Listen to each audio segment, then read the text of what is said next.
Hello friends, welcome to Vaghela studies channel. મિત્રો, જો તમે મારી ચેનલમાં નવા હોય તો સૌપ્રથમ મારી ચેનલને સબસ્ક્રાઈબ કરો, લાઈક કરો અને તમારા ફ્રેન્ડ્સને શેર કરો, જેથી કરીને તેઓ પણ મારા વિડીયો મેળવી શકે અને બોર્ડની તૈયારી ખૂબ સારી રીતે કરી શકે. મિત્રો, આજે આપણે 12 કોમર્સ તેમાં 12 કોમર્સમાં એકાઉન્ટ વિષયનું સોલ્યુશન લેવાનું છે, પેપર 1નું. જો એકાઉન્ટ વિષય નામાના મૂળ તત્વ, હવે તેની ચેપ્ટર વાઇઝ માર્કનું વેઇટેજ આપેલું છે.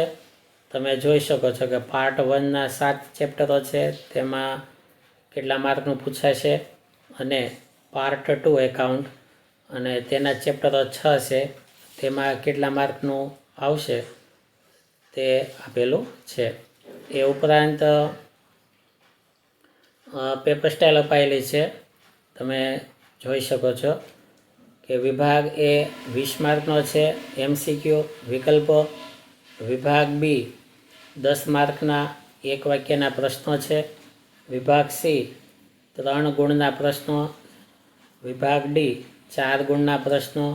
વિભાગ ઈ 8 ગુણના પ્રશ્નો અને વિભાગ એફ 11 ગુણના 2 પ્રશ્નો. આવી રીતે વિભાગ અપાયેલા છે. તો આજે આપણે વિભાગ એ અને બીનું સોલ્યુશન લેવાનું છે. વિભાગ એની વાત લઈએ તો MCQ અપાયેલા છે. જો હું ઝડપથી સમજાવું, ધ્યાન આપજો. ભાગીદારના ચાલુ ખાતાની જમા બાકીનું વ્યાજ પેઢી માટે શું ગણાય? ખર્ચ. બીજો MCQ કે વિરલ દર મહિનાની શરૂઆતમાં ₹500નું ઉપાડ કરે છે. આ દાખલો મેં પાછળ ગણેલો છે. ત્રીજો MCQ પાઘડીનો આધાર કોના પર છે? તો ડી, ધંધાકીય એકમના ભવિષ્યમાં જળવાઈ રહે તેવા નફા પર. ચોથું, અધિક નફો એટલે શું? સી ઓપ્શન, સરેરાશ નફો માઇનસ અપેક્ષિત નફો. પાંચમો MCQ પુનઃ મૂલ્યાંકન ખાતું ખાલી જગ્યા પ્રકારનું ખાતું છે. જવાબ બી, ઉપજ ખર્ચ. છઠ્ઠું, ભાગીદારી પેઢીનું પુનર્ગઠન થાય ત્યારે ખાલી જગ્યા બનાવવામાં આવે છે. જવાબ બી, પુનઃ મૂલ્યાંકન ખાતું. 7, સ્વમૂલ્યાંકન દ્વારા આંકવામાં આવેલ પાઘડી કયા હિસાબી ધોરણ મુજબ ચોપડે દર્શાવી શકાય નહીં? જવાબ બી, 26. 8મું, જ્યારે ફક્ત નફા નુકસાનનું જૂનું પ્રમાણ જ આપેલું હોય ત્યારે જૂના ભાગીદારોનું ત્યાગનું પ્રમાણ, હવે નવું પ્રમાણ આપેલું જ ન હોય તો જૂનું પ્રમાણ હોય એ જ ત્યાગનું પ્રમાણ બને, એ જ તે નવું પ્રમાણ બને, તો ત્યાગનું પ્રમાણ બરાબર જૂનું પ્રમાણ. 9મા MCQ X, Y અને Z 5:3:2 ના પ્રમાણમાં નફો નુકસાન વેચતા ભાગીદારો છે. Z નિવૃત્ત થાય છે તો નફા નુકસાન વહેંચીને એનું નવું પ્રમાણ શોધો. Z નિવૃત્ત થાય છે, ઝેડનો ભાગ 2 છે એ વયો જશે, તો X અને Yના ભાગ વચ્ચે 5:3 અને નવું પ્રમાણ કાંઈ આપેલું નથી, ત્યાગ પણ આપેલો નથી, તો જે જૂનો ભાગ છે એ જ તે નવો ભાગ બનશે, 5:3. 10મું, ભાગીદારી પેઢીના વિસર્જન સમયે મિલકતોની ઉપજમાંથી છેલ્લી કઈ ચૂકવણી થાય છે? જવાબ બી, ભાગીદારની મૂડી. 11મું, પેઢીના વિસર્જન સમયે પાકા સરવૈયામાં દેવાદારો ₹49,000 અને ઘાલખાદ અનામત ₹5,000 હોય તો માલ મિલકત નિકાલ ખાતે જમા બાજુ કઈ રકમ લખશો? તો આ ઘાલખાદ અનામતની રકમ ₹5,000 લખાશે. હવે 12મા MCQ સેબીના નિયમ મુજબ શેર અરજી વખતે મંગાવેલી શેર દીઠ રકમ તે શેરની ઇસ્યુ કિંમત કરતાં ખાલી ટકાથી ઓછી હોવી જોઈએ નહીં. જવાબ એ 25%. 13મો MCQ નીચેનામાંથી કઈ મૂડી કંપનીના પાકા સરવૈયામાં શેર મૂડીના શીર્ષક હેઠળ દર્શાવવામાં આવતી નથી? સી, અનામત મૂડી. 14, કંપની નફામાંથી ડિબેન્ચર પરત કરવાનું નક્કી કરે તે પહેલાં કંપનીએ તેણે બહાર પાડેલા ડિબેન્ચરની કુલ દાર્શનિક કિંમતની રકમના ખાલી જગ્યા ટકા ડિબેન્ચર પરત અનામત ખાતે લઈ જવા પડશે. જવાબ સી, 100. 15મું, નીચેનામાંથી કયું વિશ્લેષણ પક્ષકારો આધારિત વર્ગીકરણ દર્શાવે છે? એ, બાહ્ય વિશ્લેષણ. 16મો દાખલો છે તે આગળ ગણેલો છે. 17મું, નીચેનામાંથી કોનો સમાવેશ કામગીરી ખર્ચમાં થતો નથી? ડી, આપેલ તમામ. 18,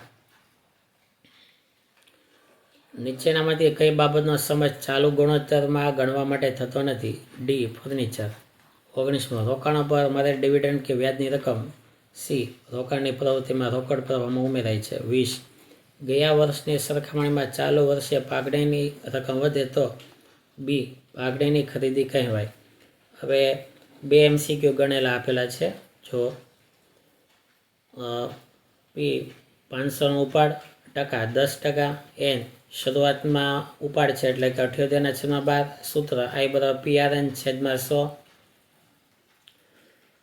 ગુણ્યા 12 અને કેલ્સીથી ગણતરી કરો તો 325 રૂપિયા આવશે.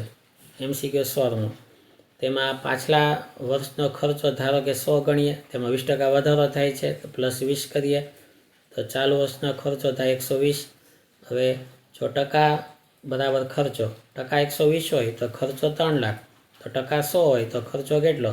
100 ગુણ્યા 3 લાખ, તેને ડિવાઈડ કરો 120 વડે તો 2.5 લાખ રૂપિયા આવશે. હવે વિભાગ બીનું સોલ્યુશન.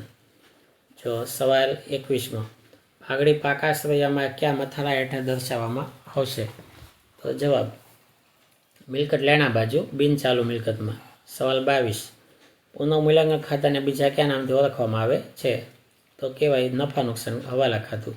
સવાલ 23, નિવૃત્તિ કે મૃત્યુ વખતે તે ભાગીદારને તેના ભાગની પાઘડી કોના દ્વારા આપવામાં આવે છે? તો જે ચાલુ ભાગીદારો હોય તે તેને પાઘડી આપશે. શું કામ? કે તેને નિવૃત્ત થનાર ભાગીદારનો નફાનો ભાગ આવે છે એટલા માટે. સવાલ 24, મરજિયાત વિસર્જન એટલે શું? તો બધા ભાગીદારોની સર્વસંમતિથી ગમે તે સમયે પેઢીનું વિસર્જન થઈ શકે છે, તેને મરજિયાત વિસર્જન કહેવાય છે. સવાલ 25, માલ મિલકત નિકાલ ખાતાનો અર્થ સમજાવો. જવાબ, પેઢીના વિસર્જન સમયે પેઢીની મિલકતો અને દેવાના નિકાલની હિસાબી અસરો આપવા માટે તૈયાર કરવામાં આવતું ખાતું એટલે માલ મિલકત નિકાલ ખાતું. સવાલ 26, કંપની ધારા 2013 મુજબ કંપની કેટલા વર્ષની મુદતના ડિબેન્ચર બહાર પાડી શકે છે? સામાન્ય રીતે 10 વર્ષ સુધીના બહાર પાડી શકે, પણ જો કંપની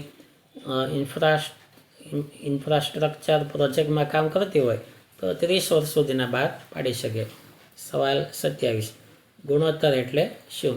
બે હિસાબી આંકડાઓ વચ્ચેનો સંબંધ જે ગાણિતિક રીતે દર્શાવેલ હોય તેને ગુણોત્તર કહેવાય છે. સવાલ 28, કામગીરી ગુણોત્તર શોધવા નાણાકીય ખર્ચાનો સમાવેશ થાય છે? તો કે ના, નથી થતો. સવાલ 29, નાણાકીય પ્રવૃત્તિઓ એટલે શું? નાણાકીય પ્રવૃત્તિ એટલે એવી પ્રવૃત્તિઓ કે જેના કારણે માલિકોની મૂડી અને ધંધાની ઉછીની મૂડીના કદમાં અથવા સ્વરૂપમાં ફેરફાર થાય છે.